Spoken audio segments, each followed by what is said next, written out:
Naquele tempo, disse Jesus aos seus discípulos: nem todo aquele que me diz, Senhor, Senhor, entrará no reino dos céus, mas o que põe em prática a vontade de meu Pai, que está nos céus.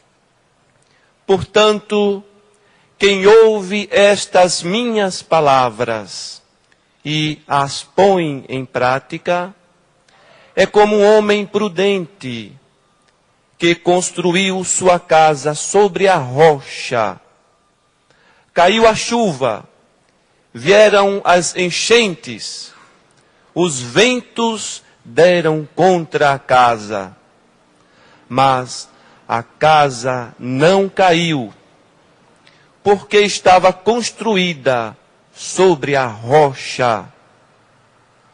Por outro lado, quem ouve estas minhas palavras e não as põe em prática, é como um homem sem juízo, que construiu sua casa sobre a areia.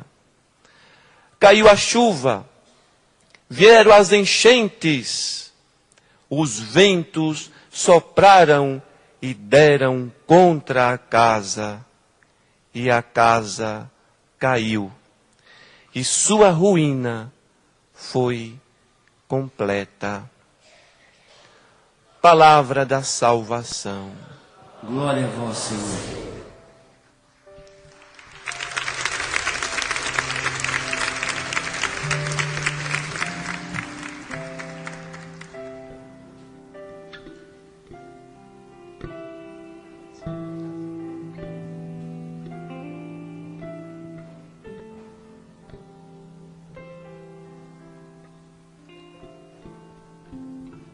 Caríssimos irmãos e irmãs, nós iniciamos com a celebração do último domingo este tempo forte na vida da nossa igreja, o tempo do Advento. Um tempo de preparação, um tempo de conversão, onde cada um de nós é chamado a nos rever interiormente falando, a preparar o nosso coração para a vinda do nosso Redentor, do nosso Salvador. O tempo do Advento é também um tempo de conversão, um tempo forte de mudança de vida, porque Jesus virá.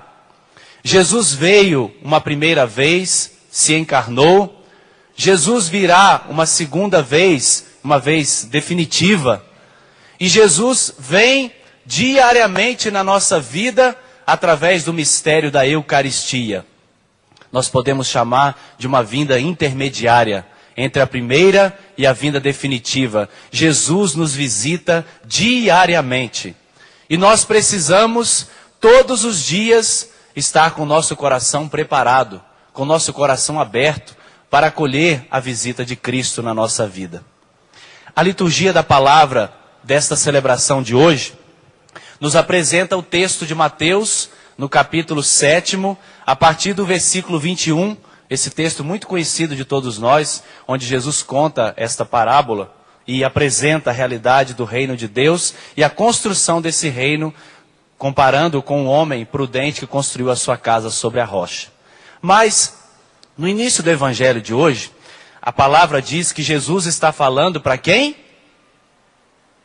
Para os seus... Vocês acordaram já? Para quem que Jesus está falando do evangelho de hoje?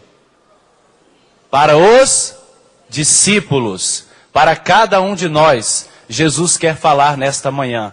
A palavra é para nós. Jesus fala para os seus discípulos: nem todo aquele que me diz, Senhor, Senhor, entrará no reino dos céus. Esta expressão Senhor, do grego Kyrios, é uma expressão que a comunidade primitiva experimentou de Jesus, um título que deram para Jesus, ligado a uma experiência com Jesus.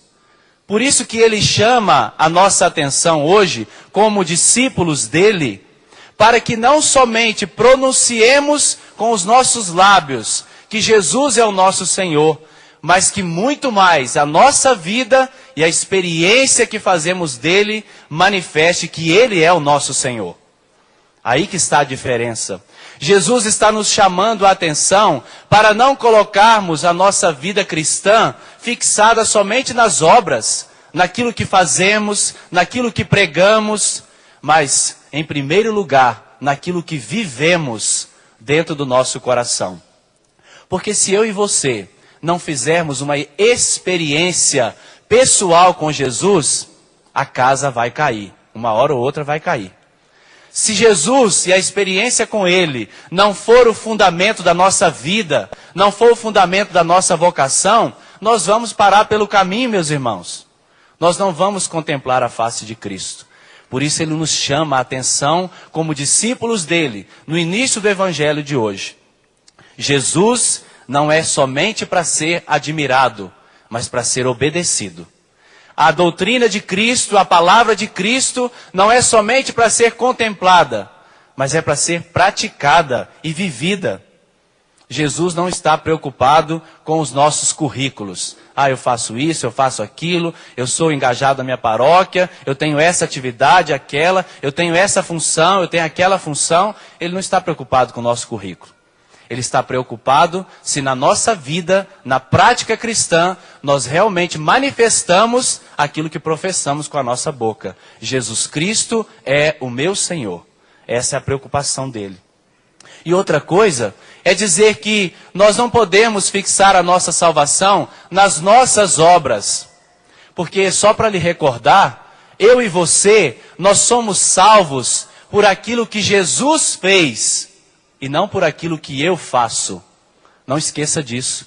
É o mistério redentor de Cristo. É o mistério da encarnação de Cristo na nossa humanidade que nos garante a salvação.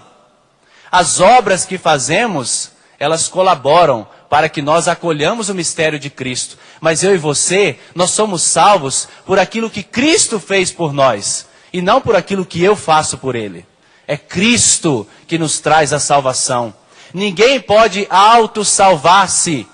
Ninguém tem essa capacidade. Somente o Filho de Deus, encarnando-se, assumindo a nossa humanidade, no seu mistério redentor, pode nos tirar da condição de pecado e nos elevar à participação na vida de Deus, na vida do Pai.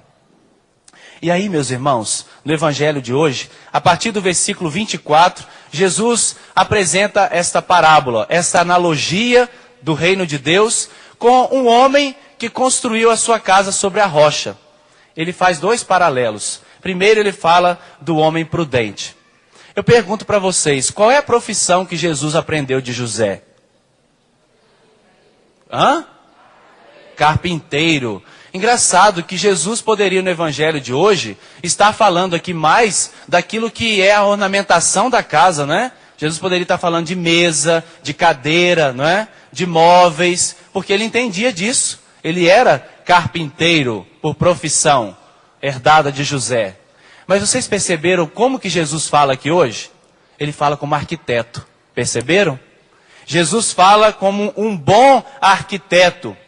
E aí, ele coloca para nós o princípio de toda a construção. Vocês sabem qual que é? Quem trabalha aqui com construção civil, qual que é o princípio? O alicerce. Muito bem.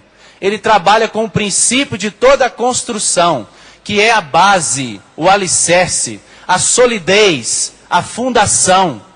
Porque Jesus sabe que se na nossa vida nós não estivermos fundamentados nele, a casa cai.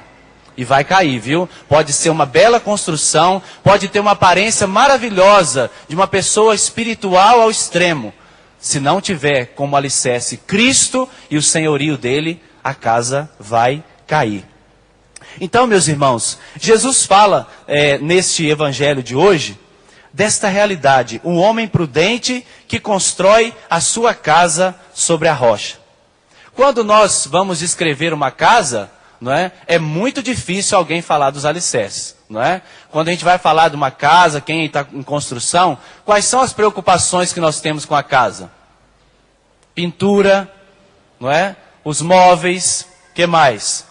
O número de quartos, As mulheres, né? A parte da cozinha, como que vai desenhar a cozinha.